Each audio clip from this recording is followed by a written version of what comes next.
We are in the second chapter of Srimad Bhagavad Gita, and here the next thing that Lord Krishna says is that action is dharma.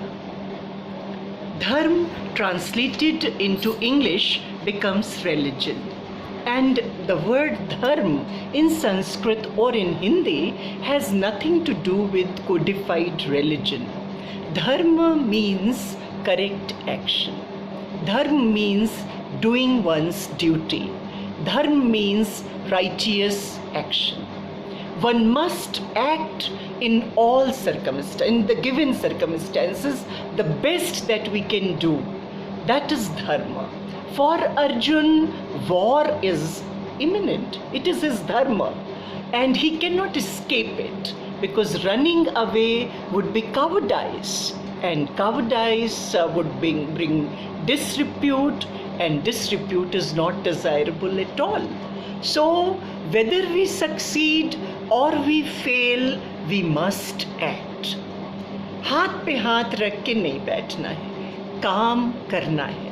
One must act without thinking about profit or loss, victory or defeat. We must act. Dharma is righteous duty. Doing one's duty always results in good. It may take time, but it always results in good. Efforts never go waste. One must focus on work. That is what Lord Krishna says. And then the coming shlokas, you see, 42 to 44, 2.42 to 2.44 are very dear to me, because they echo with my own thought process. I've always felt like that. The shlokas go like this: people with inadequate knowledge give undue importance to the impressive words of the Vedas. They do not look beyond that. These people are only immersed in material desires and wealth, and think that attainment of heaven or chance of a good life in the next birth are desirable. Such people are always attached to rituals. They lose their minds by attaching importance to material pleasures. They cannot thus attain any deep insight into the state of samadhi. Lord Krishna very subtly, in a very subtle manner, has pointed out that rituals have limited importance, that we must try to go into the meaning of those rituals. We must rise above the rituals. Most of the people are stuck in rituals. Move left, put some rice. Move right, put some turmeric.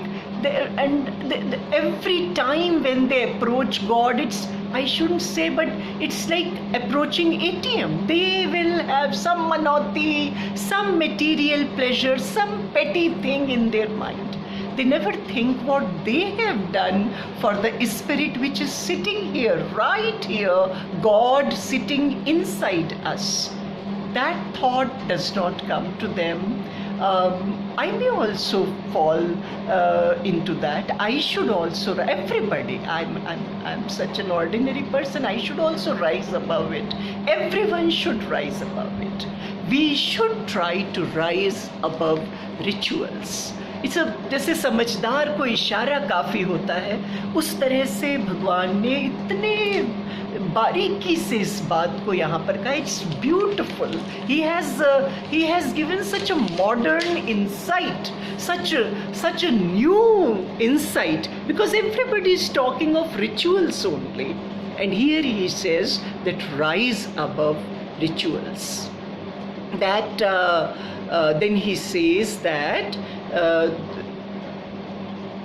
there are so many people who are hooked to outer layers of rituals all their lives. And our aim ought to be to transcend We must look beyond material gains. So it is easier said than done, I agree, but we should try. One step at a time, we must try. Then Lord Krishna goes on to say that one must move beyond the three gunas, Sat, Raj and Tamas. We should try to focus on truth, on self, and a person who knows scriptures can replace scriptures. Such a person can work in place of scriptures. So we should act without expecting benefits. We must act without hoping to enjoy the fruits of those actions. It is difficult, but we must try. And then comes the perfect definition of yoga. If you ask a person today, what is yoga? Most of the people will say some postures, some breathing exercises. They have no idea as to what yoga means. And Lord Krishna says, 2.48, mind fixed on duty and all thoughts about the fruits of your action abandoned. Such equanimity of mind is the essence of yoga. So what is yoga? Yoga is that mindset, that detached mindset with which we work. That is yoga. Yoga is that state of mind which detaches me from the fruits of my actions. That is yoga. Then Lord Krishna says that we should rise both above good and bad karma, and the final aim should be to free oneself from birth and rebirth, and scriptures are only a means, scriptures are not the end. And then Arjun, like a disciple, he asks very innocently that who is a yogi? How do I know? How does a yogi look like? He asks Lord Krishna in a very simple manner.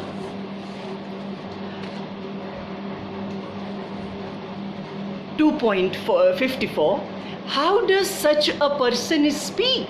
How does he sit? How does he move? Tell me about the yogi.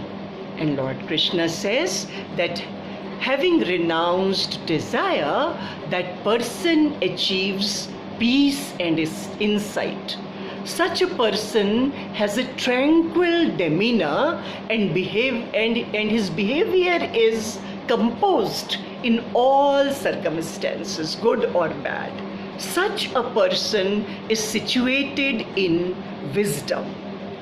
Such a person. So a person, a yogi, a true yogi is calm. Is calm in all circumstances. And then Lord Krishna says that we should control our senses, but forceful detachment, forced turning away from sensory pleasures is not enough. We should try to rise above them, because senses delude, and when we think about sense objects, we develop attachment. When we develop attachment, we have desires, and desires lead to frustration. So a person is deluded under the spell of Maya, and his good sense is lost. His self is lost. The very nature of desire is such that it can never be satisfied. That is why it leads to frustration. It leads to a negative cycle. It destroys the purity of mind. Therefore, detachment is essential. Wise people in this world are rare. The vision of the wise people is rare, because when the world celebrates, they think. Because they are composed, their mind is composed. When the world is despairing, they see hope, because their mind is focused at the feet of God. So wise people are rare. And then we come to the end of the second chapter, where Lord Krishna tells us that ownership, sense of possession, and ego. Three things: ownership, sense of possession, and ego